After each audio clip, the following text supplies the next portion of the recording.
Lebih lengkap soal kasus penganiayaan yang dilakukan anak polisi. Bergabung bersama kami Kabid Humas Polda Sumut, Kombes Hadi Wahyudi.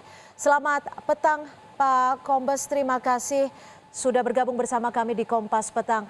Pak Hadi, bisa diceritakan kepada kami terlebih dahulu apa sebenarnya kronologis yang terjadi dan apa dasar yang menyebabkan penganiayaan terjadi, Pak Hadi? Ya, baik, kami sampaikan kembali dari hasil rilis kemarin yang sudah dilakukan oleh Bapak Irwasda, Dirkrim dan Kabid Propam, bahwa peristiwa ini terjadi berdasarkan laporan polisi yang dibuat oleh saudara Ken Admiral di tanggal 22. Peristiwanya terjadi di tanggal 21 Desember 2022 terkait dengan penganiayaan yang dilakukan oleh saudara Aditya, di mana TKP-nya adalah di depan rumah saudara Aditya atau Bapak AH. Kemudian tanggal 22, Ken Admiral ini membuat laporan di Polrestabes Medan terkait dengan penganiayaan.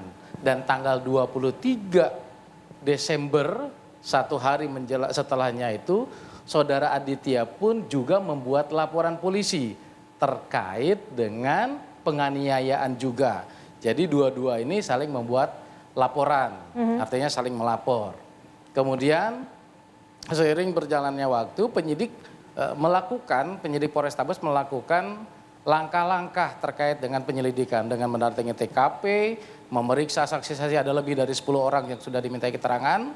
Kemudian mekanisme penyidikan selanjutnya, bahkan penyidik Polrestabes Medan ini pun juga sudah menaikkan status ke tahap penyidikan. Hanya pada saat itu penyidik Polrestabes Medan ini belum memeriksa pelapor atau saksi korban Ken Admiral, dikarenakan Ken Admiral ini sudah kembali ke Inggris untuk melanjutkan studinya. Kemudian Propam Polda Sumut berdasarkan laporan yang awal dibuat di Polrestabes Medan proaktif karena ada dugaan keterlibatan oknum anggota Polri. Proaktif dengan mencari, menyelidiki, kemudian menggali informasi dari orang tua, dari keluarga, dari rekan-rekan dan saksi-saksi yang lainnya. Kemudian ibu korban, Ibu Elvi ini merasa bahwa proses yang awal dilakukan di Polrestabes Medan itu belum maksimal. Oleh karenanya beliau meminta kepada Polda Sumut untuk menindaklanjuti prosesnya di Polda Sumut. Tanggal berapa itu Pak proses di Polda Sumutnya Pak Hadi? Di bulan Maret.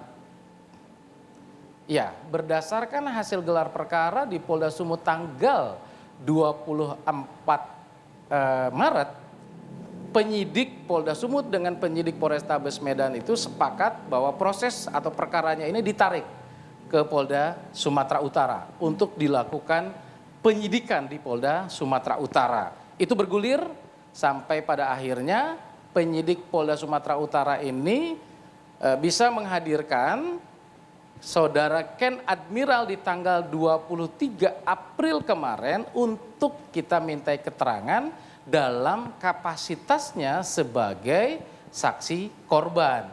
Jadi tanggal 23 itu penyidik Polda Sumatera Utara baru bisa mendapatkan keterangan secara utuh dari saudara Ken Admiral. Nah di tanggal 25 ini muncullah video yang menghebohkan dan sempat viral. Lalu Pak Kemudian Hadi, proses penanganan itu terus. Ya, silakan Pak Hadi lanjutkan. Ya, penanganan itu terus berjalan. Begitu Bapak Kapolda mengetahui bahwa ada dugaan keterlibatan, beliau langsung memerintahkan copot. Ya, copot oknum anggota itu, kemudian proses secara tuntas, tegas, dan apa yang menjadi laporan yang tertuang sebelumnya di Polrestabes Medan untuk terus ditindaklanjuti. Hingga akhirnya penetapan tersangka terhadap saudara A dan juga penetapan atau penempatan di tempat khusus Propam Polda Sumut terhadap ayahnya yaitu saudara AH. Ya, Pak Hadi, apa yang menjadi dasar dari kasus awal mula penganiayaan ini dan kenapa ada 2 laporan kasus penganiayaan, baik itu dari pelaku dan juga korban?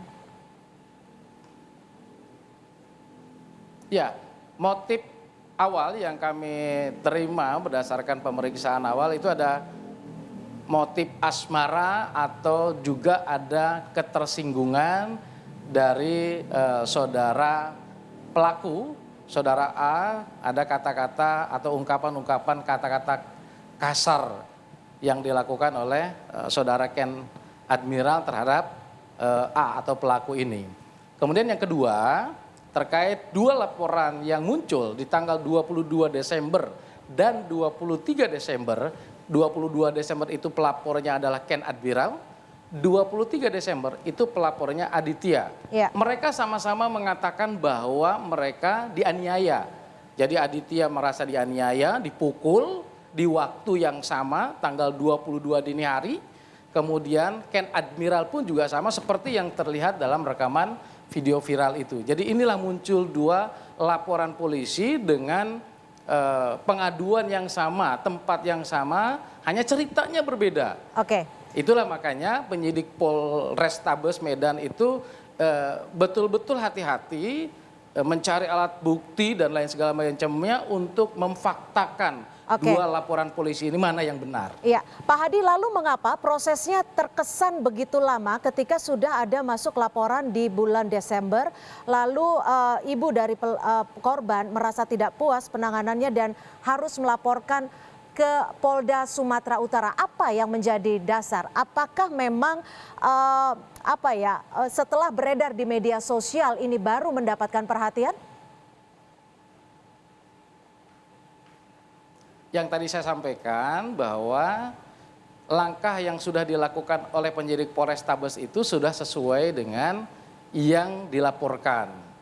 Hanya tadi saya sampaikan bahwa penyidik Polrestabes ini butuh kehati-hatian, terlebih mereka belum mendapatkan keterangan secara utuh dari saksi korban Ken Admiral ini. Baik. Makanya tadi saya sampaikan di tanggal 23 kemarin April penyidik Polda baru mendapatkan keterangan Ken Admiral setelah saudara Ken Admiral ini hadir tiba di memenuhi undangan Sumatera penyidik Utara Polda untuk memberikan dari keterangannya. Inggris. Dan itu pun dan itu pun Ken Admiral ini hanya punya waktu 2 hari. Artinya kita betul-betul memanfaatkan waktu saudara pelapor Ken Admiral ini untuk mendalami laporan yang sudah diberikan. Artinya proses di tanggal hukum saat ini masih berlangsung dan penetapan tersangka juga sudah dilakukan, termasuk pencopotan dari ayah dari pelaku. Terima kasih Kabid Humas Polda Sumatera Utara Kombes Hadi Wahyudi sudah bergabung bersama kami di Kompas Petang.